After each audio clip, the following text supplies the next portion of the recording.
So I come from downwind supping. I've been obsessed with downwinding. It's the most incredible thing. It opens up surfing the ocean, the open ocean. And that's like in the zone, so locked in, just doing turns nonstop. And you're just like having the blast, like you found the biggest, longest point break ever. I think all wingers, at like a certain point, they're going to get downwind curious, because that's kind of like, you're like, ooh, that's like kind of really cool. It's like getting barreled surfing. Like everyone kind of wants to get barreled, but maybe they're just aspirational and they're not quite getting there, but they start doing the little loops. They could get a parawing to fit into their quiver and start experimenting with it. Say, you know, I'm going to get out there and maybe I don't pack it away yet and I just get comfortable with it. And then they'll be like, okay, now I'll try a little stow. And they're like, ooh, you know. So I think you're going to get a lot of wingers that are just going to get one in their quiver. They're going to start getting a taste, start understanding what actually is desirable about downwinding, because a lot of wingers are hesitant because they are like, oh, I don't want to shuttle. I don't want to coordinate with other people. I want to be where my car is. And like the parawing is really taking away all those excuses from the wingers that have been using those excuses to, you know, say I'm good with winging. So I think you're going to get a lot of people kind of dabbling in it.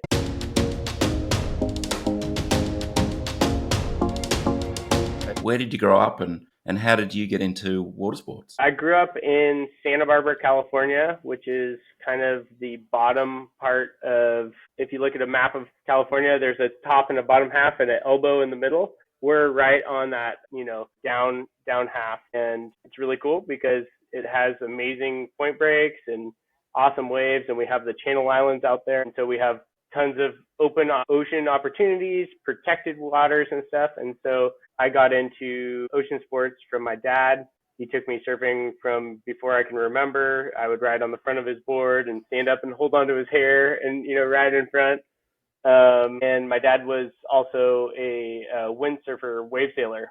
And so, you know, grew up boogie boarding, surfing, and then he took me out on his windsurfer. So we would wave sail together because we have, you know, nice, clean waves coming in. And I just remember that feeling of being on the outside and you're coming in, and as that wave kind of just starts building underneath you and you feel, you know, you're kind of slogging there waiting for the waves to come, and then you feel that energy building up of the wave, and then it accelerates the wind and you pump and you get into it and you can ride down the line. And so, yeah, just my dad and my sister as well, just always an inspiration to get in the water and then go do stuff with them together. Yeah. And what did you move on to after that? Did you stay sort of windsurfing, or what was your next water sport pursuit after that? Yeah, so I actually never windsurfed by myself. So I would windsurf with my dad. Like, this is when I was a kid.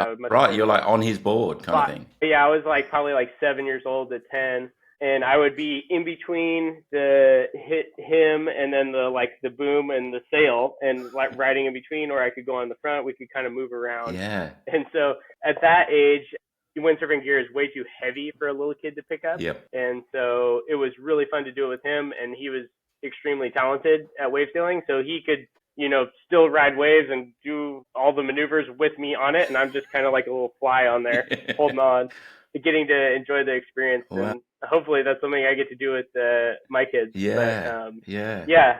So I kind of, you know, learned how to surf, and my dad and I would surf all the time, and the sports kind of started growing. And, you know, the innovation seemed like it was slower when I was younger, because windsurfing was around and it had been around since the 80s. And surfing seemed like it was, you know, when I was in diapers probably. And so I just always thought that was around. It was pretty amazing. My dad and I used to bike or hike a couple miles up the coast to go surf a point break. And one day in Central Coast of California, we have kind of glassy mornings, and then it gets windy and blown out in the afternoon. And so I already had kind of had the experience of my dad windsurfing at Hawaii, and we go there and it's windy. So I knew what wind sports were, but I had never seen this other wind sport. And we went up to surf these waves, and there's a kelp bed there, so they're still clean. And we went surfing, but we saw Peter Tro and Corky Cullen kite surfing for the first time. And they were riding this wave with their kites. Peter Tro was on a Ram Air inflatable FlexiFoil blade, and was just amazing. Like, we went out there surfing, and then we could see these guys coming in and riding these waves, and they're riding a tiny board, and it looks really lightweight and cool. honestly, it was so early in the sport that it looked pretty terrible. He crashes into the kelp, and there's like kelp all over the lines, and he had to swim in multiple times. But when he made it work, it was incredible. I mean, he's just doing lip line floaters because it's a side off wave for, it's like incredible. And so I saw that and I was like, I want to do that because it looks like you have a superpower. And as I, got more and more interested and flew just a trainer kite on the beach, it is like having a superpower. It's awesome. And you're well known for your surf-inspired kind of riding style and also strapless wave riding or wave kiting. How did that evolve? Mm-hmm. How did you become kind of known for that, and how did you move into that kind of style? Yeah, so when I, grew up, I was a surfer and a skateboarder, and I had, would build little mini ramps in the front yard. And so I was used to the idea of not being in straps and, just doing ollies and tricks in the half pipe, and surfing was just kind of a natural extension of that. And the person that I saw and looked up to most in terms of kite surfing was Peter Tro, and he would ride a little tiny directional board, really powered style. I mean, just doing turns up under the lip of just huge, massive closeout sections and stuff. And he has straps on his board and a little tiny board. And so we kind of looked at that and we're like, wow, that's incredible. We want to do something like that. But what if we did it on our surfboards? And so kind of took at it from that like skating and surfing inspired approach of, trying to do what Peter did with straps, but trying to do it strapless and, emulating surfers that we got to see on our point breaks in Santa Barbara, like Dane Reynolds and all these guys that are just doing this incredible stuff. We just tried to make kite surfing like everything that we couldn't do surfing, and you add in that little superpower of some extra speed and not having to deal with crowds, and you could just hit any little section. So that's kind of where that came from. It's just just trying to do all the stuff that you wish you could do surfing. I've surfed a little bit, but I was a windsurfer, and I always liked the fact that you didn't have to paddle out. You could just turn around and sail back out and catch another wave, and they're all, everyone's taking their time paddling out, duck diving, and you're just flying back out there and having another ride. That was appealing for me. It's so amazing. And if you get the right angle of wind on like a reef or something, sometimes you can ride 1, 2, 3, 4 waves in a set if you're the only one out. And I mean, that's just incredible. You can get a wave, pull into a tube, do a turn, kick out, and then just like cheat right up to the peak again and then do it again. And it's windy, so there's no one out in the water. You're not competing with anybody. Yeah. And so I was so lucky to grow up being kind of one of the only kids that was doing it in my area. And then I had 2 other kids that started, and I was like, oh my God, I got friends to go do it with. And so we were just addicted. I imagine a bit like me when we had a windsurfing gang when we were youngsters. We used to go down and wait for the wind to come in. We'd be all set up and we'd be sitting there and like, oh, here it comes, it's building. And some days it wouldn't come in. We'd be just hanging out down there all day. Good fun. We were so addicted. And at the early days of kiting, I think my dad had stopped windsurfing because it's so much pressure on your elbows. He would get tennis elbow. And so he had stopped windsurfing and just gone to surfing because he's just like, oh, I just want to focus on what I really like. And in the early days, I was just like, I got a kite. And so I was trying to get kites and drag my dad into it so then I could go do it with him. And usually we go surfing in the morning and then I'd be like, oh, let's get out. The wind's coming up the beach. And we'd all go up there and like rig all of our kites on the beach before the wind even came in, being like, they're just ready for us. Let's go. Come on, wind. Then obviously kited for a long time. You moved into competing. When did you first kind of compete with kiting and doing events and things? I'm not really sure. So I first got my trainer kite in like 2000. I was like 10 years old then. And it took me a long time of just flying out on the beach to then, my parents being comfortable with this new sport because it was pretty brand new to be like, okay, now we'll get you aboard and let you go out there. But I had the skills to go do it from day one because I had already flown it so much. Maybe it was middle school around time. There was a contest called the King of the Bay in San Francisco. And I convinced my parents to drive me 4 hours up to the Bay Area to go to this contest. And this was a twin tip wakeboarding style contest, which I did that as well. And it was super fun doing all the tricks. when you're a little kid because you don't get injured very easily. So kite loops and handle passes and all that stuff. And I could do those tricks, but not on a professional level that you can do it on demand and you can do it under pressure and you can do it every single time. Like I could just pull them out of my hat, every once in a while. And so I went to this contest and I think it was 2005 maybe. And it was so cool because I got to go into a heat with Ruben Lenton and, I don't know how old Jesse Richmond was at the time. He must have been, 13 or something. He was a tiny kid, and Sean Richmond and Shannon Best. And just, I got to go out there as like a little kid. Like I was tiny and immature. And I rode a little bit, but I was more just watching the other competitors. I was like, saw Ruben Lenton do this huge kite loop, Slim Chance. And I still have that ingrained in my memory from, just all those years ago. So I think that was my first contest. And it's funny because that was like a real professional contest with all these people. And I had no business being in there because, it's just, there was no one to go do it. So it was just us kids that had learned how to kite and were avid to go do it. And so I think that was a pretty special thing. But other than that, I didn't really do many contests. Right. So the style of kite surfing that we did was not a contestable format until I was pretty much almost done being a professional kite surfer.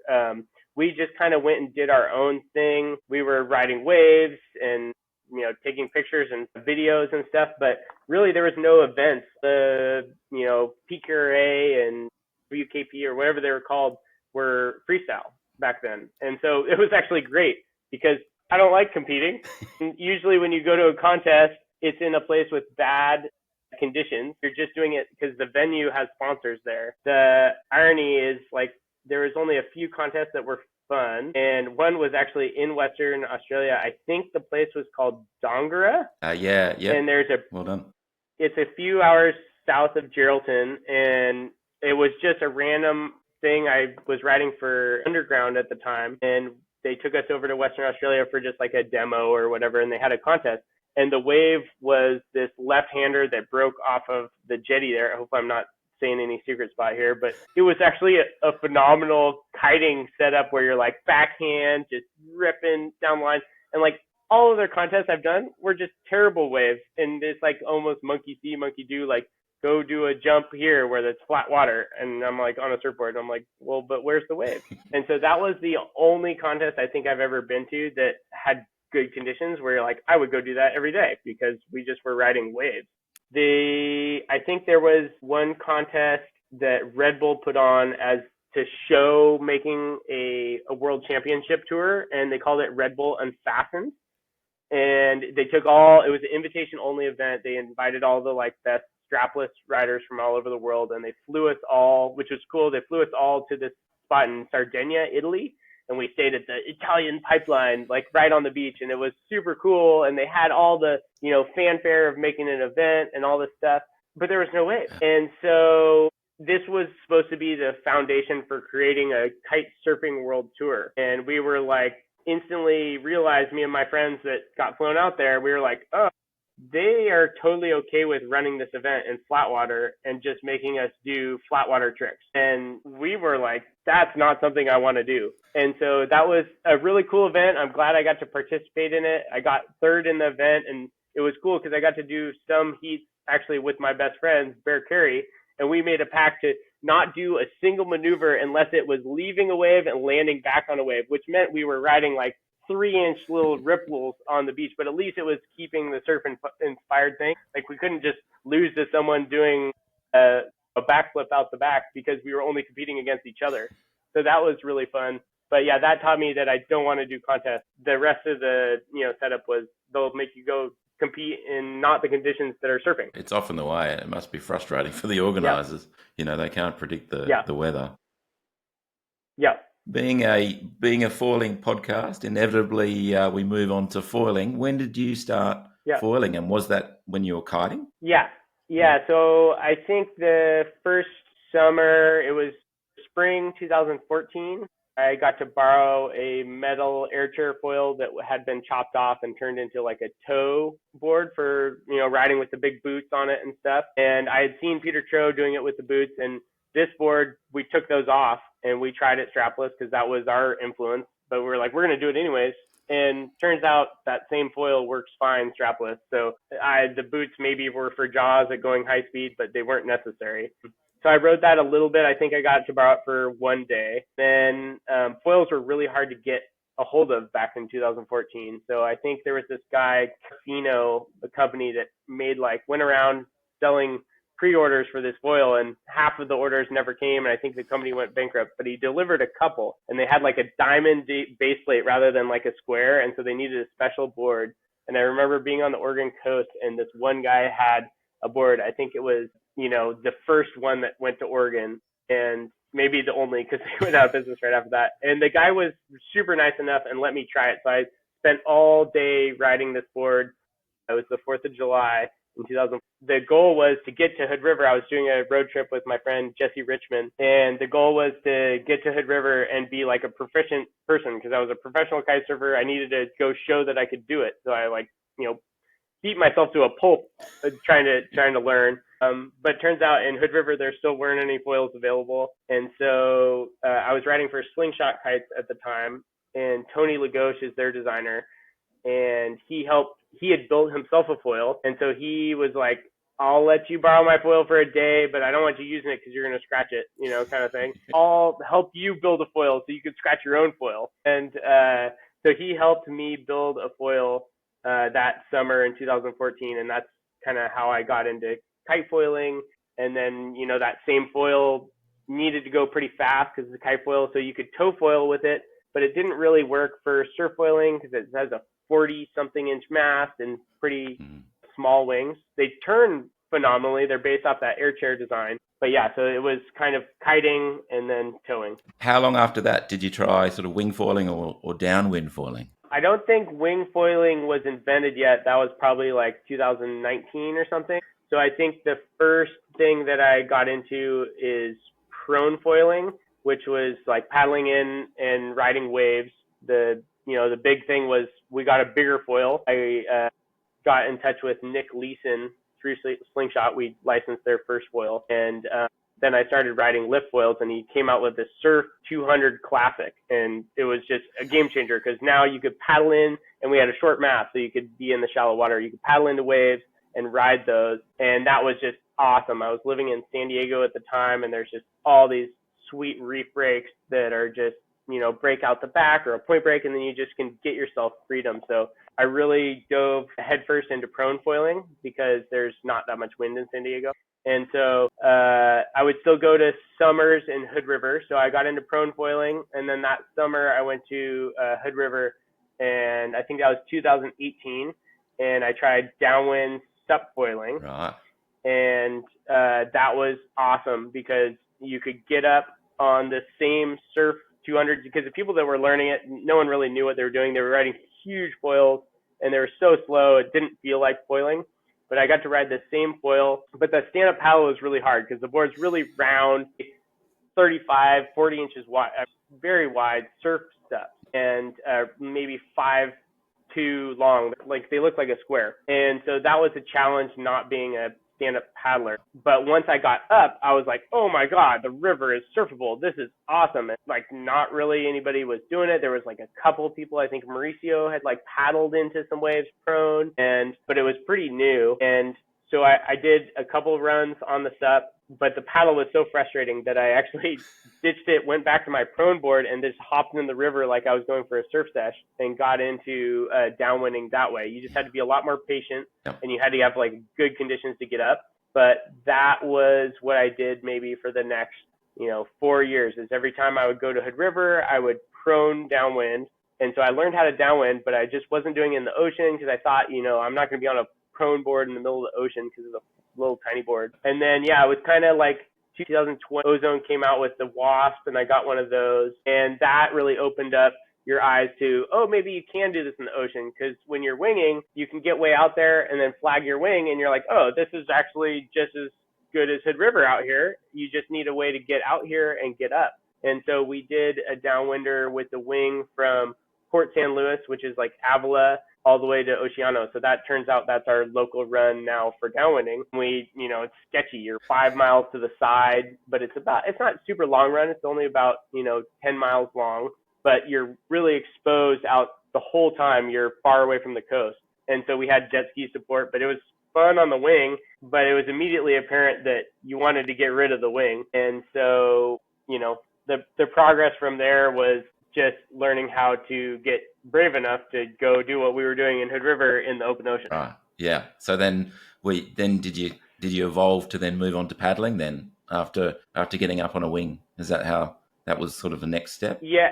Yeah. So I was, my friend Matt Elsasser had like a John Amundsen prone specific downwind board made. It was like a 6'5", but very small, like 70 liters. So you could paddle a little bit better. And I rode that my last 2 trips, and he was driving me up the run, and he would just learn how to sup that season. So, he learned in spring because he lives up there, and then it was summer, and he dropped me off at Swell City, and he's like, oh, well, you can kind of only start from here because you have to have the bigger bumps to catch up. I'm going to go the full way up to Tunnel 5 or go to Drano and do the full run. And I mean, that was just such a dig. I mean, to have my friend that I was kite surfing with all over the world, and we, rode waves and did all this stuff, and to have him be like, I'll drop you off at the kiddie pool and I'm going to go do the real thing. So that was the best advice that I've got in foiling was from him, is like, pick up the paddle. Like, I tried this little thing. I was like bargaining and seeing like, oh, would this work? Is it good? It's like, no, the paddle was the way to go. And so ever since he told me that, I was just obsessed, ordered a board from John Amundsen, got a paddle, and I was just, in the waves as much as I could, and just, towing it with a jet ski out there, practicing with the wing. I was just downwind obsessed. And you mentioned, you've mentioned a few brands. So you've been involved with a range of brands over the years, and you mentioned Ozone. So you're currently associated with Ozone. What attracted you to kind of work with them, and what's the association? What's your role with the brand there? Yeah, so I'm lucky enough to have support long-term from, a lot of brands from my kite surfing days where I was a professional. I'm now retired, but still just go do it for fun. Patagonia I've been associated with for a long time. I helped them develop their wetsuits, and, when I was leaving becoming a, professional kite surfer, I went to school for engineering. I was, working, developing products and stuff like that. It just was time to, focus on, not only source of income being kite surfing. I had met some of the Ozone guys when I was in Western Australia, kite surfing actually at that Dongara kite surfing event. And when I was looking for like what would be a brand that I want to identify with, I studied manufacturing and engineering, and I knew that Ozone really had a unique position in the market. They owned their own factory, and they did just-in-time manufacturing. So that means there's not this waste, and this is what I studied. So I had a huge respect for the not creating a ton of product and flooding the market with, all this excess market, gear at the end of the season and just blowing it out, which, destroys the health of the marketplace. It was, not wasteful, making kites when they're ordered, having the expertise in the house to do all these things. They had the skills from, paragliding and all this stuff. So it was a technical thing. And then also, my friend Steve McCormack from, he runs the kite power schools shops in Australia. I think he's kind of probably passed it off into his sons now. But he put me in touch with the Ozone people in the US, and that was Dave Tyberski. And so I've kind of started as just riding their kites because they were the kites that I wanted to ride. They were the Ozone Rios, and I was like, this is a really good kite. I like what they stand for. Their manufacturing is great. And selfishly, they didn't make boards. And coming from being a professional athlete in kite surfing, they always wanted you to ride the board that they made. And the boards were terrible. Heavy, they're made to warranty. And so they're not a good surfboard. You need a surfboard that's like made a very special way by a surfboard shaper that has life in it. It has flex and a give. And so that was a big plus, is Ozone never made boards. So I was like, oh, well, if I ride their kites, I can ride whatever, I can ride Channel Island surfboards and Burial. I can tune my thing. So that was a big decision making in trying to approach Ozone. Yeah. And I'm not like a big team rider for them or anything. I'm a fan of the brand. I like their stuff. And it's cool because a lot of my friends have now joined Ozone And, like Jesse Richmond is now a part of it. And that's super cool. And and Sam Medeski, I think, is just in Canada. And so like all my old kitesurfing friends are now, joining Ozone, and I'm like, welcome to the family, even though I just am here using but I'm really stoked, and the people are really nice. Yeah. I've been watching a few of your recent YouTube clips. I'm obviously seeing you out now downwinding on the Ozone Pocket Rocket Parawing. So that must have been pretty exciting for you to be going back to a kind of a kiting kind of thing, but in a completely different way. Yeah, totally. I mean, when you try it, you could instantly feel the DNA of all the skill sets that they have, from single skin paragliders to their trainer kites to all the foil kites that they're making, kite surfing kites. It's fun to fly. Like, you feel it and you're like, ooh, this thing's got some performance, and it's pretty nice. But yeah, kind of coming back a step backwards, downwinding is amazing, and it allows you to go, all these different places and do this stuff. But there's sometimes you don't have friends to go with, or you can't access a spot. And so we were doing wing up, pack down runs where we put our wing into a backpack and we pull our paddle off of the strut, and we were doing that. And so part of, I was pestering just my local Ozone person, Dave Diversity. I was like, when are we going to come out with something that we can use like this? Because the wing up, pack down was good, but you could only do one lap, or you had to stash a pump somewhere, or you had to go back to shore to pump back up. And the hardest part is getting through the surf. And so I was so excited when they finally were like, okay, we're going to make one, because it's going to be good. And when I got my hands on that, I had to, make sure that I was in that first batch. I was speaking to Cynthia Sinbad Brown, and she's obviously riding Ozone as well. I think she took them a Parawing and at one stage and said, you got to make one of these kind of thing. Let's take this serious, because they didn't rush out with one. They weren't early to market, but they took their time. Yeah, they were hesitant. Yeah. I mean, I remember, being like, come on, like, this is what we want, or like, give us something that like does the upwind pack down better or whatever. And they kind of were, not committed to that in terms of, it's a small market. Like, you can make something custom for you, but, we're not making it. And I think it was last year's AWSI. They were still hesitant there, but everybody was asking them, because they're like, we know you have the expertise. Like, when's yours coming? Yeah. They're like, oh, I don't know. But I think they saw the light, and when they did decide to dive in, they dived in headfirst, and they really put the effort in to make something that would have the performance that really allows you to take it to that next level of, handling gusts, going upwind, being able to really depower the wing and have it hold its shape so it's predictable. And when you're just ripping upwind, you can hook in, just relax, and the thing is just going to be rock solid and stable. Like you want to just, when you're covering distance upwind, you don't want it to be an effort and yanking you back downwind like a 2000s era kite. We want to like be performant and rip upwind, because you're trying to get to a downwinder. You're not just only sailing back and forth. And so I think they, took their time, and I'm happy they did, because the product that they came out with is a step forward. Yeah. And so what is it about that design? Do you think that makes it a step forward? What did they do? You think that might be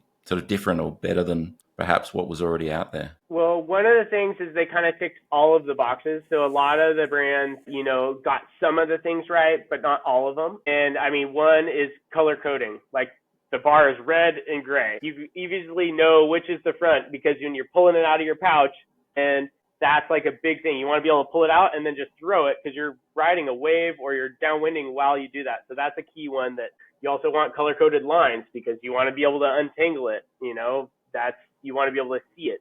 You want a different color leading edge than the trailing edge. That's huge. So these are all just simple things, but most of the brands have missed one or missed two of these like critical things, or made their bar where it tends to tingle on stuff. Everything's kind of streamlined and clean.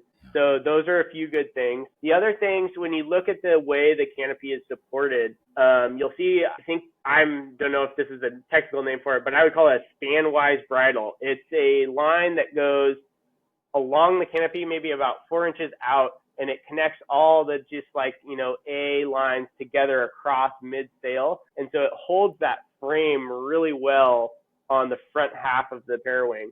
And then they have the, little plastic supports in the leading edge that are pretty substantial, and they hold the shape of there because that's like holding the airfoil. And so I think I'm not a, kite designer, but I fly kites, so I kind of understand, but it holds its shape really well through a giant range of angles of attack. Yep. And when you, like, coming from kiting, you can stall a kite, you can make it backfly, you can, move it three-dimensionally as you gain skills. When you have a kite that's really well designed, it holds its form and allows it to be manipulated in the way that you want.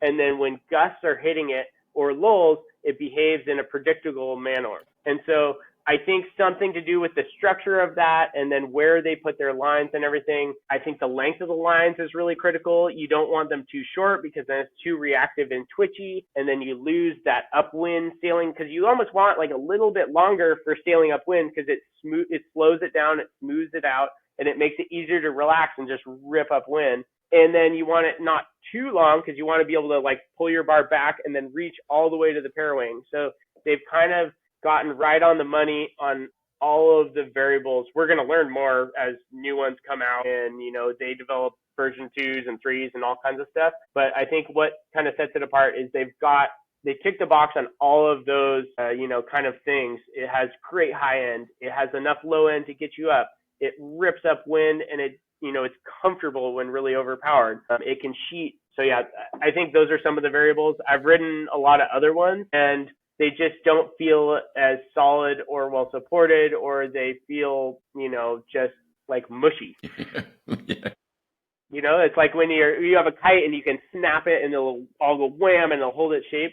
Other ones, they'll kind of just move and jellyfish around and stuff. And so I found that I'm spoiled because I've been riding their kites, and their kites are really nice. And so that DNA is in the Pocket Rocket. So I'm incredibly lucky that they let me have some of those. One of the challenges, as I understand, I haven't caught the parawinging bug yet, but it's sitting around me, and I think probably this sort of wind season this year I'll probably get into it. One of the challenges, as I understand it, is sort of getting up and getting going, where a wing, an inflatable wing, you can pump away and get up fairly easily when you get that technique. But with a parawing, it's a bit different. What's your technique with that parawing to get going, get up on the foil? Yeah, so if you're coming into it, the great recommendations coming from winging is upsize your board. I ride my downwind board, which is a 7.2 by 105, so it's enough to float me, and it's 19 wide, so it's not too narrow. It's not one of those super long, narrow boards, because those would be pretty tippy and maybe like so long that the nose of your board is catching on the parawing and the bridles and stuff like that. And I think you want to focus more on, having that bigger board, a little bit bigger foil, because you're going to want to do less with the parawing than you would, say, winging. Winging, you can kind of do that circular motion and really generate this like lift without stalling the wing. You can also stall it if you just backhand like a normal wing, it'll stall and it won't be effective. It's similar with a parawing, but you have the ability to pull on it with one hand and either make it respond well or respond poorly. If you pull on it too hard, it'll shoot forward in the window, and then it'll be like just a kite. It'll be there and it'll kind of like flop onto itself. So what you want to do is keep the parawing more stable. I tend to, since we have northwesterly wind, I'm a regular footer. I'm usually getting up toe side going out, which winging, it's hard to get up toe side, but parawinging, it's actually pretty easy because you can do one hand very easily, open up your body. And I tend to do more board focused pumping. So I hold the parawing just in a neutral position here, try not to pull on it too hard. And the goal is to build speed up without deforming the parawing and putting too much pressure on it. So the parawing will assist you quite a bit, but you want to just have it hold its shape so it can keep drifting through the window without like getting deformed. So what I try and do is hold it there, and I start kind of pumping the board up like I would with a downwind get up, or it's similar to winging where you like working it up and you do little motions and you build your speed up kind of in like a rocking motion. And then as you get to the higher part of your pump on the board, then you can kind of get a little bit of lift from the parawing, but don't pull on it too hard. And that enables you at the top, it'll kind of lift and pull you. And then your next one, it'll lift and pull you more, and you'll build upon it. So it's almost like you're taking off an airplane, kind of a little bit, and then all of a sudden you'll be like, wow, I'm actually going really fast. Now I can just take off and go. So instead of being all in this one motion, it's more gradual, more board focused on porpoising the board while keeping the parawing stable. Mm-hmm. Yeah. If you're really, this is more when it's lighter. If it's really windy, it'll just rip you right up onto foot. But you want to be a little bit more gentle with pulling on the parawing to keep it flying in the right part of the window that's going to keep pulling you up. Yeah, right. All right. That's good advice. Absolutely. It's not hard once you get it. I mean, you can still get up small foils and different stuff, but you definitely want to have enough power, because if you're too underpowered and if you have too small a board, the difference between the amount of power that you need to get up for the amount of power that you're riding with, that's a big difference. You know, it needs a lot more power to get up and riding. So that's why it's kind of nice to have a bigger board. So then once you're up, you're not so overpowered. Okay. Yeah. And in terms of sort of parawinging, comparing it to kind of other things, of traditional wings or paddling, downwinding, what does it open up, do you think, for downwinding? What makes it special? What makes it great, parawinging versus them? What's the advantage, I suppose? Yeah, I mean, I look at it, so I come from downwind supping. I've been obsessed with downwinding. It's the most incredible thing. It opens up surfing the ocean, the open ocean. Like, instead of being limited to the shoreline, you know, kite surfing or, you know, riding waves, awesome. But I mean, how long of a wave can you get? Maybe you get a 200-meter long wave, and that's awesome. You tow foiled way out, and it's fun. But like, we're surfing the open ocean for 30 minutes at a time, an hour at a time, and that's like in the zone, so locked in, just doing turns nonstop, and you're just like having the blast. Like, you found the biggest, longest point break ever. Like, you are in Western Australia. I remember going to Nauru and thinking, like, this is a really long wave. It's like, oh, these waves are infinitely long. Yeah. Like, you could surf forever. So the advantage for downwinding is you have all this opportunity to ride waves, and the whole ocean is surfable. It doesn't really matter what tool you use to get yourself up onto foil, which that's the difference between paddling and parawinging. It's just a method to the madness of getting up and going downwinding, because downwinding is the magic sauce. And so what I find with parawinging is it's going to be a lot easier and more approachable for a lot of people to learn if you don't have a background in surfing or prone foiling or stand-up paddling. It's, you know, downwinding is a pinnacle sport. Like, I've done all of these sports my whole life and gotten proficient at them. And then learning downwind is still difficult.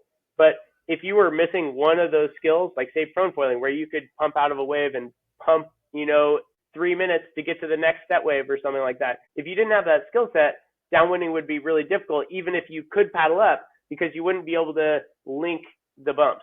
Where parawinging is really going to help is it allows you to take bite-sized chunks and break down the different skills that you need. So you can learn how to get up onto foil. That's a hard thing that, you know, is really difficult for a lot of people with a sup. Once you learn it, getting up with a sup paddle is actually easy. It's not a problem, but it's daunting for people because you're, you know, trying to learn it out in the open ocean. You really should learn it in the surf and then just bring it to the open ocean because it's similar. But parawinging for a lot of people is going to be more approachable because they're like, okay, I can practice this in the flat water and I can get up and ride around, and then I know it's going to be similar out there. The other thing is you don't need to go do big downwind runs with the parawing. You can go upwind with the parawing. That's incredible. So it opens up a ton of places that you can go downwinding. So say if it's straight on shore and there's nowhere to shuttle from, you can just hop off the beach, cut upwind for, you know, don't even need to go very far. Like back in the day when we were doing the, you know, deflate, you had to go really far because you only got one run. And so you're ending up way out there, but you're comfortable because you have the paddle. But with parawinging, instead of doing that big old run, you just ride upwind for 10, 15 minutes, and then you can come in, you can experiment with, like kind of collapsing the wing and holding it in your hands. And you can get little tastes at riding without being way out in the middle of the ocean and being really committed and being at the mercy of the open ocean. So like it allows you to take bite-sized chunks. So one is it's easy to get up, and wingers are going to find it very familiar to getting up on winging. It's similar to like riding a kite almost. So kite foilers may have an advantage. The biggest difference is you can't just relax on the bar, because if you do like you do kiting, the wing will actually turn down because steering is actually based like this, where kiting, it was push and pull. And so this doesn't do anything. So the one thing is when you're hooked in, you got to remember to keep that bar just up a little bit. So it's going to be way safer for people to learn how to downwind, in that they can go do these runs by themselves. They can start and get out to sea just a very little bit. They can do small runs, learn how to do it, get comfortable with that.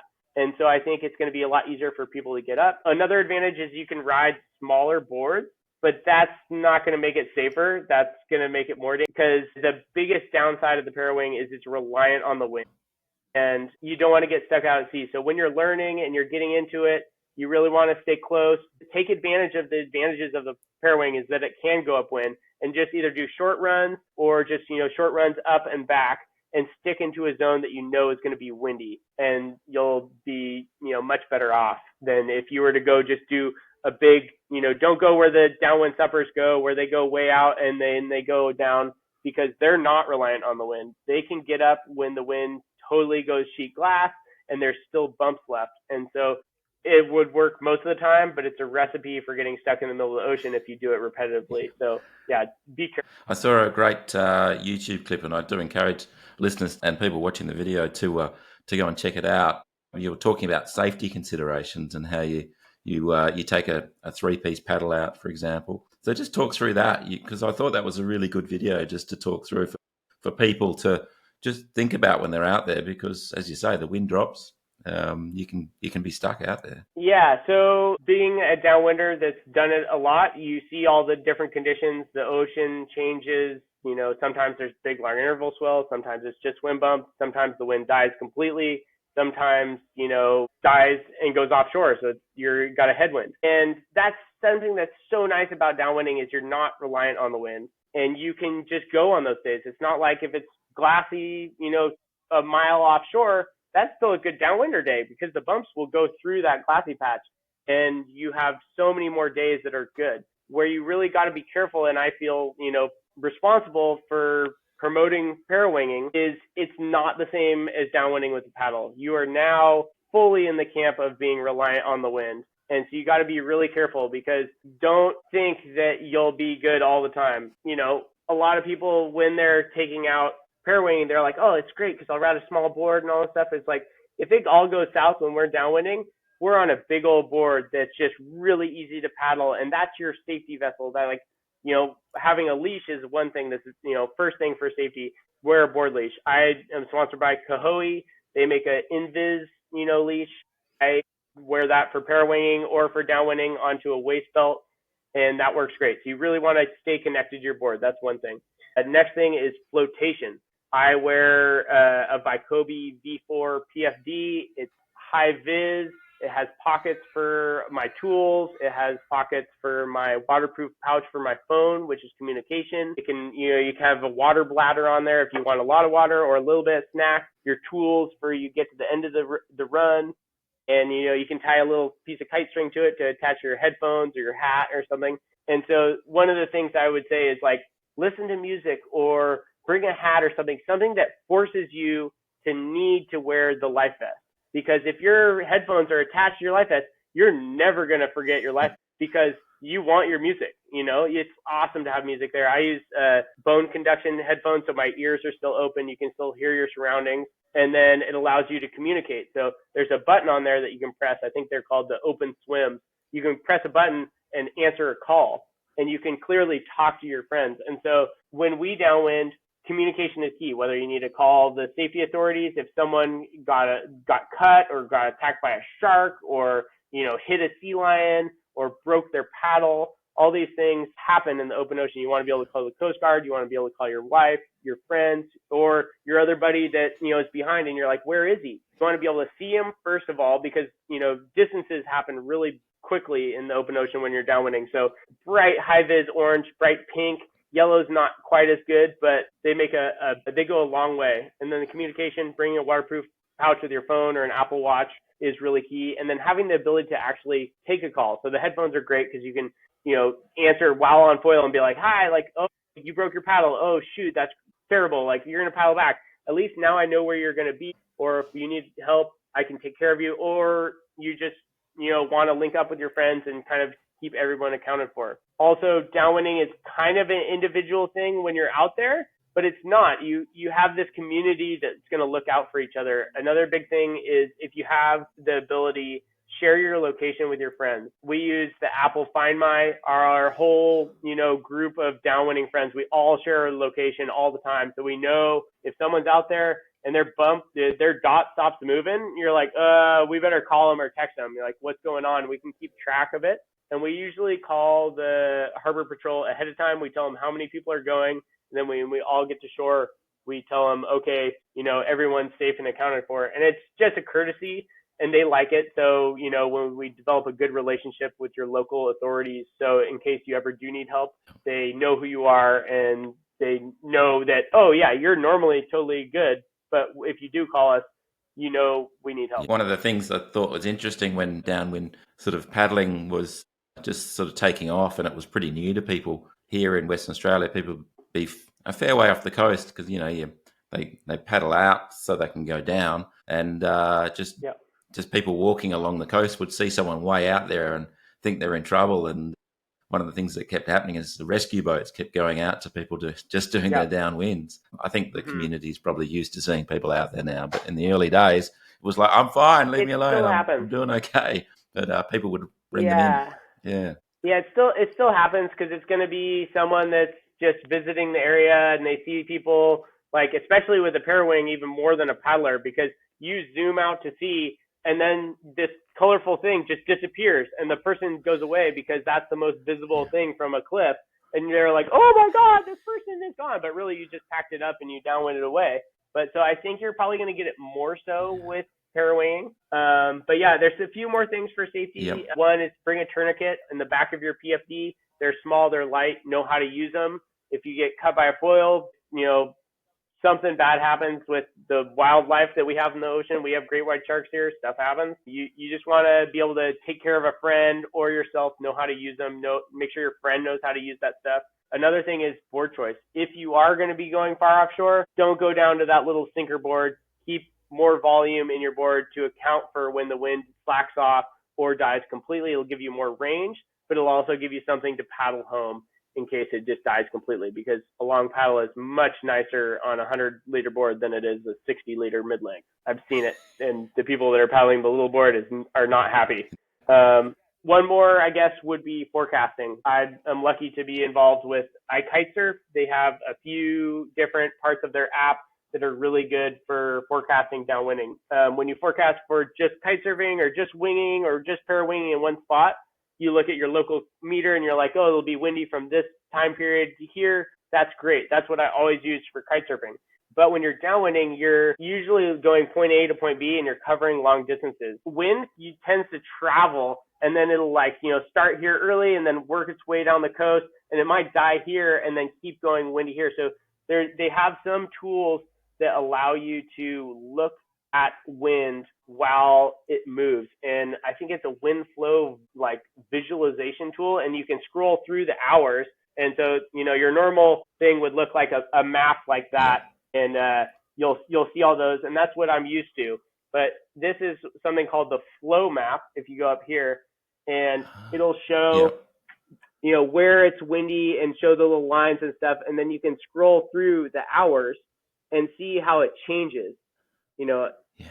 So this will allow you to kind of get an idea ahead of time what it's going to do an hour from now or at 4 p.m. Do we not want to be out there because it's going to die? And so that's another really good safety tool, is use the tools available. I think it's called the flow map on iKitesurf. Is good for getting a visualization of how is the wind going to come in, where is it going to arrive, when is it going to be done. It's constantly updating. It can be wrong, but it's way easier to read that than to become a meteorologist. It sounds like a few things to consider. Don't just go and jump in. Do some planning and have the right sort of stuff with you. It's really good advice. Yeah, because a lot of wingers and kiters and this, we're not used to wearing flotation. We're like, I'm a great swimmer. I've been a professional athlete. My friends make fun of me because I wear a PFD, and I'm like, dude, you don't realize the ocean is big. You need to be able to see your friend at a glance while you're on foil. Look maybe 2-3 miles back and just be able to see them like that. and be able to be like, okay, I can triangulate where all my friends are while we're clearing a headland and we're trying to like get everyone together. So it's a smart thing to do. If you do, get hurt, it's just so much more relaxing to be able to float. Say if your leash ever did break, you need to be able to float. Don't be a cool guy and think that, you don't need flotation. Be a good example and just use the safety equipment, because then you're not going to become a burden on someone else, hopefully. Yeah. And then, sports get bad reputation because people are being rescued and all those sorts of things. So that can flow if on. you don't have flotation and you're way out there, you might be toast before people come to you. You want to be able to at least tread water. And where do you see parawinging going? Do you see it growing much more? Is it going to become more mainstream? Where does it fit, do you think? Yeah, I think I'm so excited for parawinging because it's a easier gateway into downwinding. So people that don't have all the surfing skills that are, come from the independence of just standing there and not sailing where you're leaning back on a foil and stuff, you're going to get so many more people into downwinding. And I really see that there's lots of ways to downwind with parawing. It's not only, these point A to point B's, you can do the upwind and stuff like that. And so that, I think, is going to be a huge ability for wingers and different people that maybe haven't even foiled or done anything, is be like, that looks approachable. It's like maybe they can't even foil yet. Like I had someone call me that they're like, I want to get into downwinding. And I was like, okay, what have you done before? Like, what is going to be your learning process? And he's like, well, I don't really foil, but like I'm a sailor and I understand the wind. I sail boats, semi-professionally. So I understand the bumps and I want to get out there. And he's like, I thought I was going to prone paddle in the bumps. I was like, no, get rid of that idea. It's like, you want to parawing at first. This is going to be your goal. But maybe you start by learning how to wing foil first, and then you learn how to flag out, because it's easier to get up on a wing foil. It's probably more, beginner focused. You get up, you learn how to flag out, and you learn how to start riding and connecting those bumps. And then as soon as you can do that and stay up and not re-grab the thing, then you're like, okay, now I'm going to hop on that parawing and get out there. Because if you don't know how to flag out and ride without holding anything and keep yourself going on the bump, you're just going to come down. So parawinging will be more difficult for you than normal winging, because it's a little harder to get up. You could get tangled, and it's not worth that hassle until you're good enough to really collapse it and hold it, and then get that, your good looks at downwinding and surfing. So I think it's awesome for people seeing it as an approachable way to get into downwinding, and then also it truly being a way to get into downwinding, and then an ability to downwind in way more places. Like some places are too onshore, there's no places to launch, or, say it's side onshore. So now you can't really just get out with a downwinder and go down the coast, because you'll just end up right on the beach. You can tack way out on a parawing and then run down the coast at the right angle for the wind, even if it's not the right angle to downwind. So that's something that I call run line augmentation. And it allows you to modify whatever conditions that are on your local run and turn them into perfect downwind conditions. And so I think that'll have a lot of growth for people that want to downwind, and maybe their local spot doesn't have a shuttleable spot, or the logistics are really bad because it's a big bay, or the wind conditions aren't right. I think that is an incredible aspect for the parawing, and the fact that you can put it away, go do your downwinder, and then pop it back out and then get back is also huge, because sometimes you have a good starting spot, but there's no good ending spot. So you could go and then just do it again and again. And the fact that it's repeatable means you don't have to go as far on each run, and then you can kind of stay a little bit more local. You don't need to you can do it by yourself. I call it the homie list. It's something like if you miss the downwind shuttle, you can go do that by yourself. And so anything that allows you more independence is going to be more widespread. You're going to be able to do it like late in the afternoon if you got off work and you got someone to watch the kids. You're like, oh, I'm going to sneak in a quick session. Or, maybe you don't live in Maui or where we live in the Central Coast. Like, you can turn it wherever you are into a great place to downwind with parawinging. So I think it's going to be awesome. And it's also a fun thing to actually sail and kook around with. You can do all these little tricks and jibes and all that stuff. So not only is it a great tool for downwinding, but it's also genuinely fun to fly in itself. Yeah, and I see, what people are doing with them is evolving. People are jumping, people are looping with them now. Yeah. It's amazing. It's going to be amazing to see how it evolves in the next few years in terms of what Yeah. people do. I think all wingers at like a certain point, they're going to get downwind curious, because that's kind of like, you're like, ooh, that's like kind of really cool. It's like getting barreled surfing. Like everyone kind of wants to get barreled, but maybe they're just aspirational and they're not quite getting there, but they start doing the little loops. They could get a parawing to fit into their quiver and start experimenting with it. Say, I'm going to get out there and maybe I don't pack it away yet and I just get comfortable with it. And then they'll be like, okay, now I'll try a little stow. And they're like, ooh, So I think you're going to get a lot of wingers that are just going to get one in their quiver. They're going to start getting a taste, start understanding what actually is desirable about downwinding, because a lot of wingers are hesitant because they're like, I don't want to shuttle. I don't want to coordinate with other people. I want to be where my car is. And like the Parawing's really taking away all those excuses from the wingers that have been using those excuses to, say I'm good with winging.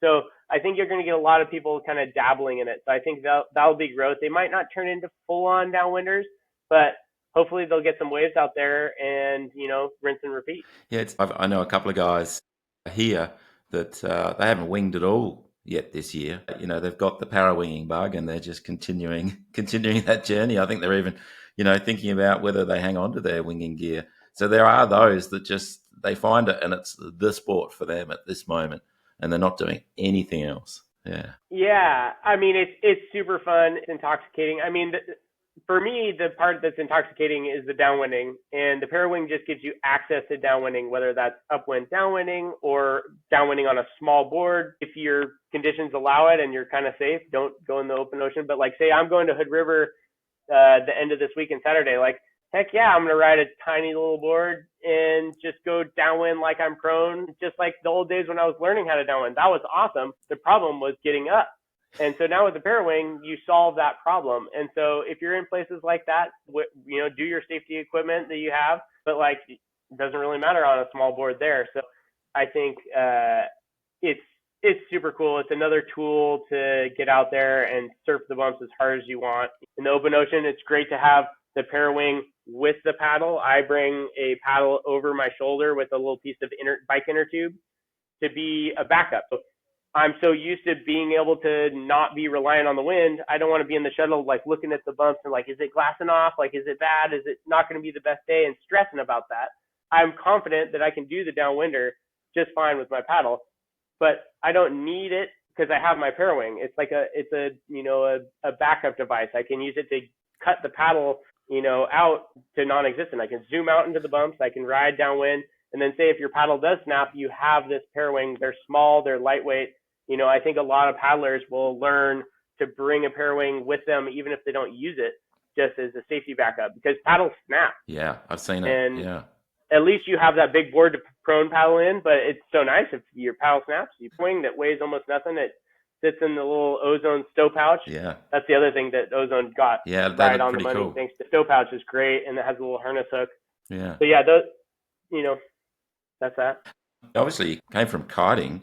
Do you still kite a fair bit, or are you mostly parawinging, or is it really condition dependent for you? Yeah, I still kite. A lot of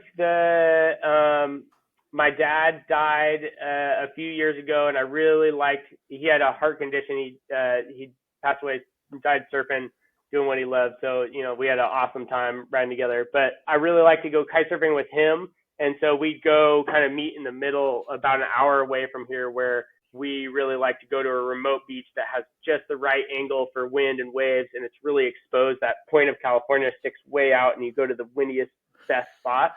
And then I had a whole community of people that I love to ride with and stuff. And a few of those friends have, moved away or had to get jobs outside of being a professional kite surfer and stuff. And so I go down there when the conditions are really on and I can find the babysitter to kind of go into the remote zone. But I love kite surfing. Nothing really, matches the ability to, pull into waves with a kite on a big closeout shore break and just, do huge turns. So fun. But what I find is awesome about parawinging and downwinding is I live kind of by San Luis Obispo in Grover Beach. We have onshore wind, which it's very consistent. It's one of the windiest places in California. That's why I went to college here. But the wind angle isn't great for kite surfing. Like, it's good for doing airs, but I really like to ride waves and have, that advantage. What's so awesome about foiling is it turns this place where it wasn't the best wind angle for kite surfing, and it turns it into phenomenal surfing with a foil. So for downwinding, we have this whole run that's just perfect angle. For parawinging, it's perfect. And so what I find is I choose the sport based on the conditions. And, I have 2 young kids. I'm a stay-at-home dad. And so when I have the opportunities, it's right here. It's 2 minutes. I live at the end of the run. So I can take advantage of this and surf some of the best waves in my life, but they're just out in the open ocean. So I find that if the surf's flat, I'm definitely going, and windy, I'm definitely going parawinding and downwinding. If there's a special swell, then I'm going to go kite surfing. So yeah, different conditions, different sports, but you've got kind of this other option that you didn't have before. So you can go in so many different conditions, which is fantastic. Yeah, and I haven't gotten to do what I am most excited to do with the Parawing is we have winter storms here that blow the complete opposite direction, and they're called southerly winds, and they crank. Sometimes they're blowing 40, 50 miles an hour, and they have this really unique thing where they run along the beach. And so before I had a SUP and I only had a prone, I was doing, prone chip-in downwinders, and then so you can catch a wave, pump out to the outside, and then downwind along our whole coastline. So we have about 10 miles of coastline that is a sandy beach that is essentially the bottom of the downwind run.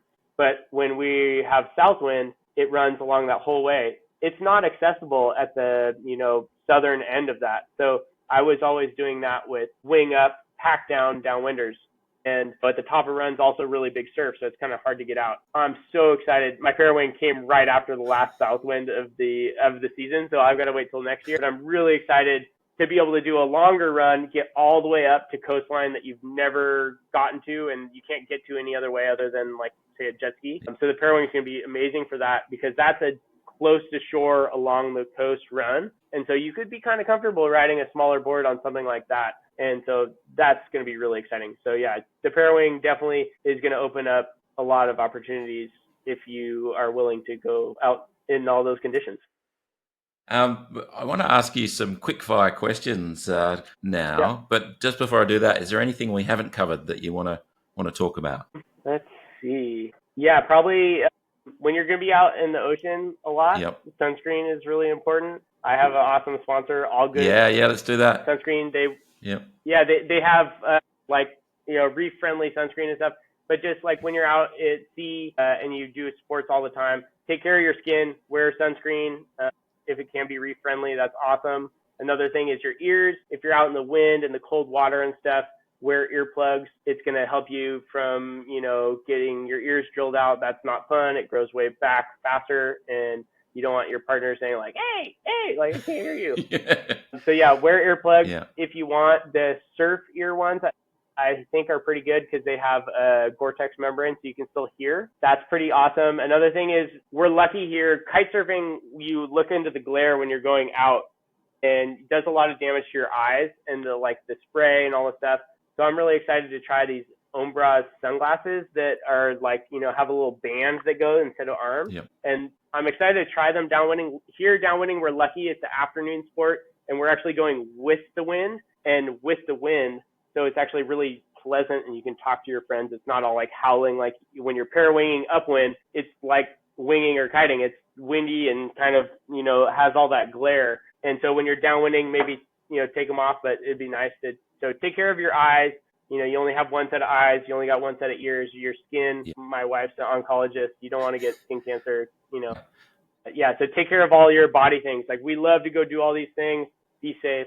And take care of the things that you only have one of, or two in this case. I'm biased, but I'm biased because I really like them. So I'm the Australian distributor for Lip Water Sports Sunnies. So I've got a tritium. Oh, nice. Which is UV damage in my eye from windsurfing since the 80s, and Yeah. they get bigger and bigger, and people have to get them cut out, and it's pretty painful, and you can get other complications. So yeah, so Yeah. I wear sunnies every time I go out, and there's different lenses for different conditions, and yeah, it's a good idea. A lot of people don't think about it, Yeah. and they've come a long way. The ones Yeah. there's lip, there's also the ones you mentioned. There are some real options, whereas in the past Yeah, there there's like was some terrible stuff. There's all kinds of. Yeah. The main thing is like, protect your eyes. One, you don't want a water droplet hitting you really high speed because you could detach your retina. But also just the abuse that your eyes see. I used to have a sunglass sponsor that made water ones, and his slogan was called "No Fried Eyes." Because you come in from your session and they just look like dog meat. It's just gross. Since this is a foiling podcast, Adrian Roper that does Axis Foils. Yes. Okay, so his old company was Underground, and I was a team rider for him when I was a kid. I traveled all around the world with him. Awesome guy. Yeah. He had and he was a windsurfer in the 80s, moved to Maui, super white, fair-skinned guy. He's just got destroyed windsurfing living in Maui. And his eyes, he got his pterygiums cut off, and then we went to Mexico for like a underground kiteboard event where we were doing some demos, and he had the stitches that they put on the inside of the eye where they take a flap from the upside of your eye and then they graft it down and they're supposed to stitch it on. And I don't think he was supposed to be out in the sun yet, but the stitches came out and it was like flapping around in the breeze. It was like a piece of his eye and stuff. And so that really instilled in me, like, my health is very important. Don't end up like Adrian. I think he turned out okay, but that was horrific.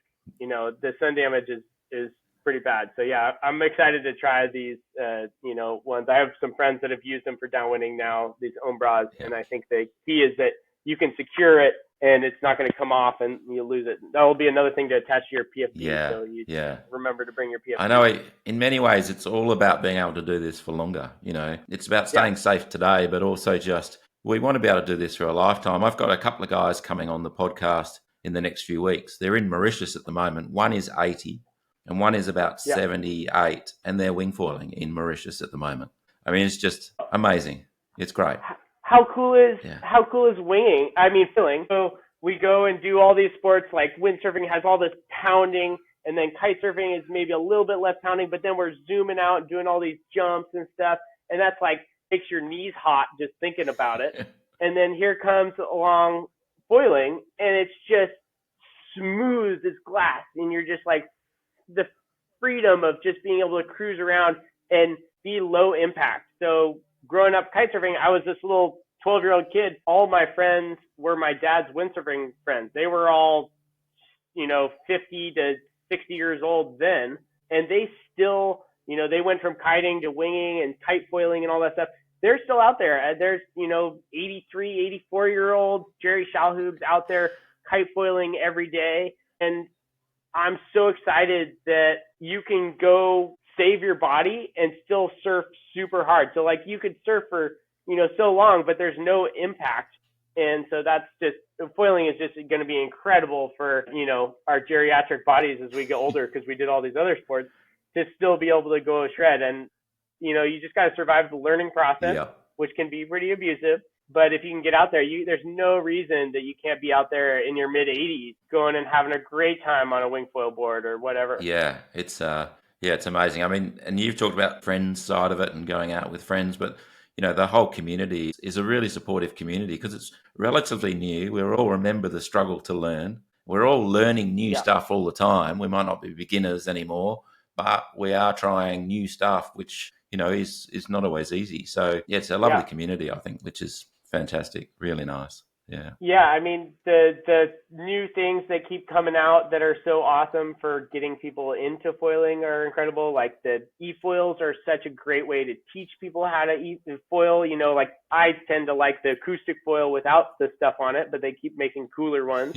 But for getting people into it, or people that, might be a little older, it allows you can go out there for your first session and go get a look at it, go kind of learn the foil skills before you get towed up behind a boat. Or, the best I've seen actually for learning how to foil is my friends at the Flores Lake, Josh and Reed Brady. They have a school there, and they attached a windsurfing boom to the outside of their boat like an outrigger. and you can hand on it. And my father-in-law is, was a windsurfer, kiter. He can kite foil a little bit, but he's just kind of like learning how to wing foil now. And he has a full knee replacement and then a partial knee replacement. And he was a downhill skier, so his body's, been through the abuse. And it's so cool that you can, have these little tools like a, boom out the side of the boat to really be right there and walk someone through the learning process and, break down the skills. So they're like, okay, this is what you want to do when you're on foil, and you kind of like are stepping that apart. And he's like, you'll be fine with the sail part because you were a windsurfer and kiter, but like, here's the foil aspect of, being independent. And, I think the e-foils are also awesome for that. If you can just rent one for learning, because you don't necessarily need an instructor. You can kind of have the independence to go learn on yourself. My sponsor makes the lift. They're the Lift e-foil, and I don't have one, and I haven't tried their Lift X, which is supposed to be a little bit surfier version of that, but I just stick to the acoustic foils. But they have some amazing foils that just are making downwinding and parawinging easier. I ride the Florence 130, but the big and stuff like those are going to be your first foil that you're going to get out there on your parawing. Take the big slow foil,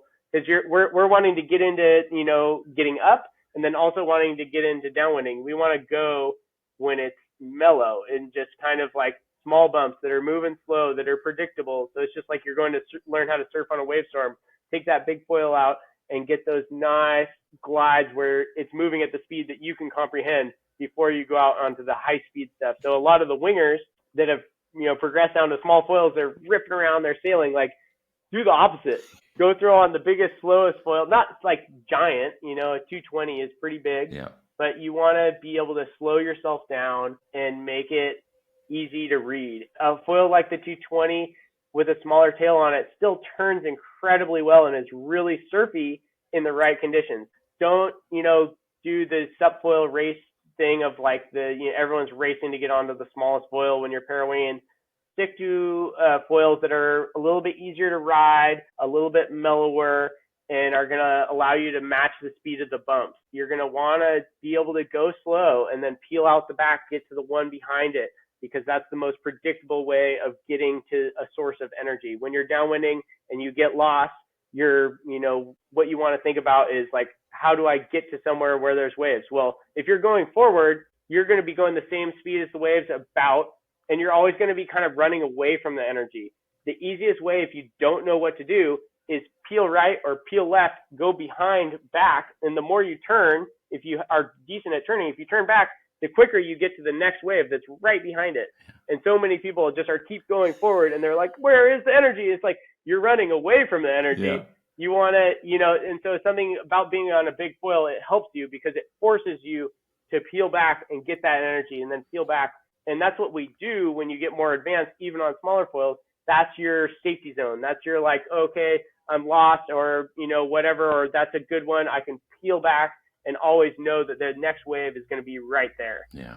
Yeah. And so I mean, you're pretty advanced at what you're doing, but what foils are you typically on? Which sizes and on the Lift range? So I'm on the Lift foils. They did a partnership with the Florence brothers, which is John Florence, who's a world champion surfer, and Nathan Florence, who's, the craziest slab surfer in the world. They also foil and downwind foil. So it's super cool to have these people that are at the pinnacle of surfing, from big waves to small waves, performance, just the craziest waves. They're, I'm a surfer. I look up to these guys my whole life. Now they're involved in downwinding, and they care enough about it to put their name forward and vouch for downwinding. So how cool is that? But yeah, I get to ride the Florence 130. So I think that's like maybe a mid 800 size foil. So not too small, not too big, just kind of, it does everything for me. I can ride it when it's kind of just your average day. I can ride it when it's bombing conditions, and it's easy to get up. And so it allows me to always stick with at least with my paddle and my parawing, always stick with my smaller board, which is a 7.2, not going up to those like 8.6 boards that you need to paddle up like a little tiny foil, like a 110. It allows me to just ride my surfy board and then my surfy foil. So that's the one I mainly use. And then I'll use all of their range. If it's light wind or short fetch, I'll ride a 220 and just go with the speed of the bumps and surf them as, as they were meant to be surfed. If you ride too small of a foil in slow bumps, you just end up going through them. And that's just a workout. If you want to surf them, you want to match the speed of the bumps. So yeah, I use the 220, the 180, the 150, the 130, and the 110. But I would say 99% of the time I'm on that 130 with I think a Florence 21 tail, so a pretty small tail. And what that allows you to do is it makes your pumping really efficient, and it gives you a lot of glide. So once you're kind of stable on your equipment, you want to downsize your tail for downwinding or parawinging or whatever, because that's just this drag that's going to make it difficult to, say you're doing a jibe or a tack and you want to glide and cruise all the way through or connect a bump. You want that extra glide. So even if you're on a big foil, that little bit smaller tail will allow you to continue to glide and not have that drag. So I use the 21 Florence X tail, and I've been using a 32-inch mast, which is the high modulus version at M2, but they're coming out with a 30-inch Florence mast that I'm really hoping I get before my trip here to Hood River on Saturday. So we'll see. If I don't get mine, my old team manager, I think, has one there for me to borrow. But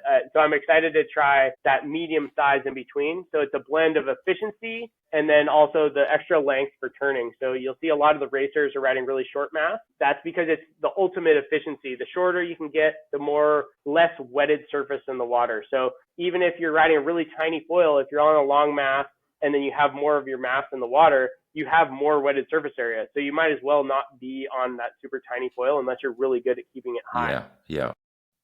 So you want a really stiff mast if you can get it. This new one coming out, the Florence mast, I think is narrower, so it's more efficient through the water, but it's made out of really stiff material. And what we've learned is, the construction of the foils, even if the shape foil, like a lot of brands are making awesome foils, you'll see that Lift just made their old 120 foil, which was a staple in the industry, kept the same shape, but updated the construction of it, and it became a totally different foil. F1 did the same thing with their skates, an amazing foil. They didn't change the foil, and they just changed the layups and how it was engineered. It plays a big part into how your foils go. So right now, I think the industry is learning how all these, different construction methods and materials can be used to make our foils easier to use. Stiffness just gives you predictability. Last trip up to... I noticed that because, and I've mentioned this a few times on my podcast, but I've just sort of started pump foiling or dock starting, and I've tried a couple of different masts. It's nearly impossible, but it's incredibly satisfying when you do finally kind of get it. I mean, you got to get your head over the fact you could throw this. As you're older, when you're younger, you can run along and jump on it because you can keep your hands there and your feet there. When you're older, you can't do that. Yeah, you're bending over. Yeah, so you're literally throwing it and jumping on it. Once you get your head around that, there's all these stages. But one of the things I did notice is that the stiffness of the mast is just so critical because, if you don't have a stiff mast, you really feel it. It sort of just drops down in the water much, much faster. Yeah, it can make a huge difference. And you can really, I didn't think you could tell the difference. I'm not one of those people that can kind of read foils perhaps as well as others, but I can tell the difference between a different mast, that's for sure, with dock starting. It's incredible. Yeah. Certain disciplines, it makes a really big difference. It's huge in downwinding. Just similar to dock smart, you usually have a big foil that puts a lot of leverage on it. You're kind of trying to really force it. That's a lot of load that gets put through that system. And as you have a large wingspan, that's putting a lot of leverage on it. And so any bit of movement there gives your body you don't have direct control of that. It's doing something that you don't want it to do. It's similar to when you're downwinding. It's, a loss of confidence when you're turning at low speed and kind of cruising. But as soon as you start really dropping into long interval bumps and you start overtaking different stuff, it's a massive difference going from, like, say, the old classic mast to even the high modulus one. You feel uncomfortable. You're like, I'm not going to, dive into this turn and then do a top turn where I would totally comfortably on one. So I think, don't skimp if you're going to get into downwinding. Find yourself a mast that's kind of in that, 28 to 32, ideally kind of in that middle zone, like a 30-inch was at 80 centimeters, and try and get yourself a stiff one. All the brands are making phenomenal equipment these days. Don't go crazy big on your wings, but, keep it in that middle big range, a little bit smaller tail, stiff mast, and you'll be stoked. Don't go too small on your board, because parawinging is awesome, but you want to be able to go upwind, not be too overpowered. So having that little bit bigger board will cover you and give you more range, so then you can be less powered up when you're riding and you're not getting your arms ripped off. And what board are you using at the moment for parawinging? So I don't have a parawing specific board. I just have my downwind boards. Lift makes a board that's shaped by Sean O'Donia's. He's a shaper out of Maui. He used to shape windsurfers and the whole thing, tow boards, jaws guns, the whole deal. And he shapes all of Lift's boards, and he made one that's called the 7.2 Flying Cat. And so it's 7.2, so relatively short for a downwind board, but 19 wide, so a little bit wide for a downwind board. It's not a race board, and it's 105 liters, so it's kind of a good range. It floats me with all my equipment on, because we live in cold California. We have wetsuits on and all that stuff, and you want to be able to take water or whatever you need. So I find that works really well for me. Going up to Hood River, I'm definitely going to ride that sometimes with the paddle and the parawing, because that allows me to do both. In an environment like that, I'll definitely size down for some sessions. I think I have some friends that just brought some boards back for me to try, and I think they're kind of like in the 6.0 to 6.8 range, like kind of all in that range, about kind of like 70 to 80 liters. And what they're doing is they're probably still about that 19, 20 wide. And I think what that allows you to do is make your board a lot thinner, and then the length gives you a lot more range. And that thinness compared to this downwind step, say you're in an opportunity like Hood River where you're safe, you're not in the open ocean, that thinness is really going to give you that feel over your foil to just surf it as hard as you want. Because I find on a 7.2, I really like my paddle in my hands, because it allows you to lean into your turns and really pivot. And so I find if I just don't have my paddles or a 3-piece and I have hands free, you can't be as aggressive. You can turn and it's fun and you're going, but you're kind of gingerly working your way down the coast, or it's not as easy to catch yourself if you do breach. I feel like having that paddle on that bigger board is actually beneficial, because then you can lean in and you can really approach it more aggressively.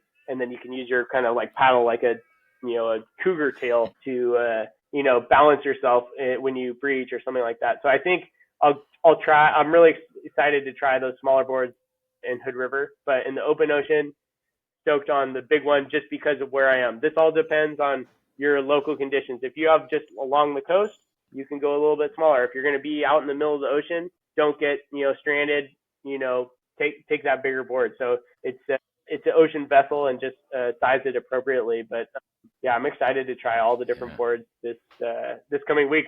I know there's like 5 boards that I really want to try in a few days. Fantastic. Well, yeah. I hope it goes really well. I haven't been to Hood River, but I'm definitely going one day. It's on the falling bucket list. It's a fair way from Australia, but we will do it. It's definitely a fair way. It's a really easy place to learn how to do this, because you can sit in the water and catch your breath and not worry about something eating you. Nothing's going to come eat you, It may be a sturgeon. They're big sturgeon, but you got to watch out for the barges. But it's great. It's wind against tide, or not tide, but it's essentially a current. What it does is it makes the bumps get really steep and short. And so if you're learning, it allows you, when you peel off to the one behind, it's really close there. So it's like you don't have to pump very far to get to it. That's really nice. And you can mimic those conditions, anywhere. If you don't go out when it's not super windy, just go out when it's, 20 to 25 and it's been blowing for a little bit, or even on that lighter when there's no groundswell. And then that'll be most Hood River, but with sharks. Well, it sounds good, sort of. Yeah. All right. I'm going to ask you a few quick fire questions now. Yeah. All right. So here we go. Describe foiling in 1 or 2 words for you.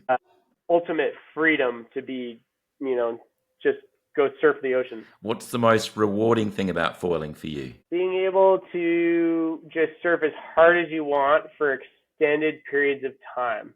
So say if you're going downwind for 30 minutes, you can just focus in, listen to your music, and just like go until your legs fully just are just burning, and then go straight and just catch a big one and stand there and just go woo, and then just go right back into turning. So I think that's the most rewarding. It's just the absolute ability to surf the ocean. Where is your favorite place to foil and why? Well, I got to travel the world, luckily, with being a professional athlete. I went all over. We were just, before we got on, talking about, your area in Western Australia is just awesome. But my favorite thing is I don't need to go anywhere to have my favorite place. Right out in front of where I live is fantastic to foil. So my favorite spot is here in, Grover Beach. I go Avila to Grover Beach. It's just amazing. The place that I would avoid for kite surfing. Like, I would never go here. I would pass it and be like, I'm definitely not going there. I'm going south or I'm going north. But now I'm like, oh, this is amazing. So I love just where I'm at. And, I go to Hood River, not necessarily to downwind, because my in-laws live there and we go there on family vacations. And luckily it's also now a surf trip. But I love the fact that you don't, like, foiling makes wherever you live awesome. Yeah. That's like the best part about it. It's like, it turns just like any conditions into awesome conditions. What's the best advice you've ever received about foiling? Well, it was definitely from Matt Elsasser, and it was pick up the paddle and forget this, prone downwind baloney. Like, if you really want to learn how to downwind, and now, it could be similar with the Parawing or whatever, but it was just like, dive in, commit. It's awesome. Like, I already knew it was awesome, but he was just like, yeah, it'll totally work in the ocean. So I think diving into just being fully obsessed with downwinding by then picking up the paddle is just, it was freeing. What's been your worst crash moment that you can recall? Usually I'm not on foil. Usually the worst crash is when you're trying to get out through shore break with your downwind board or your Parawing board and a paddle and all this stuff, and you're trying to get, and it's like onshore and the wind's blasting. Luckily it's pretty sandy here, but I think this one day at Mesa Lane, it's just short, not big surf, but just short intervals that just keeps hitting you. And there's kelp and rocks and stuff and just getting blasted in the shore break just repeatedly. I think that's the most terrifying thing ever. So yeah, it's not even being on foil. It's just being like connected to this thing. You're trying to like ditch it and, getting blasted by waves. So yeah, getting out is definitely the most challenging thing about foiling, whether it's wing foiling. Kite surfing is easy. You just zoom right out, so yeah, it's definitely paddling out where you probably shouldn't and getting caught. What's the next big foiling adventure or challenge on your horizon? I'd love to explore more parts of our coastline. We have phenomenal coastline. Most of it is inaccessible except for by boat or by downwind foiling. Yeah. So we have some sections that, are no roads, or they're private, or they're, nuclear power plant, or it's a cattle ranch, or it's the Vandenberg Air Force Base, all these sections of coastline that I'd love to explore and do some longer runs. And I'm really excited to bring the Parawing along for those adventures because it's that backup, say if your paddle breaks, but it also allows you to run line augment. So like say if we want to go from Cambria all the way to here, which is a super long run, it's too onshore to make that run fun. You'd just be cutting the whole time. But if you can go out a few miles in the beginning and then go all the way down, I think, some exploration I'd like to do is into those longer runs. Santa Barbara Channel has some amazing stuff. My cousin just got an island boat. I'd love to go downwind at the Santa Barbara Channel Islands. That's probably number one on the list. Maybe, yeah. I'll look forward to seeing a video on that on your YouTube channel for sure. Yeah. Thank you so much for your time on the Foilers podcast. Really appreciate it. Great chat. Yeah, good fun. So I'm sure people will love to listen and watch. Yeah. Yeah. Cheers. Thank you so much for having me, and I'm so excited for you to give it a try. Absolutely. I think you're gonna love it. It's just another way of foiling, and that's the cool thing about foiling is you get to dabble in all these different sports that are kind of just under this one umbrella because you're riding the foil, and it's just another means of getting up on foil. Awesome. Thanks again. Yeah. All right. Have a good one.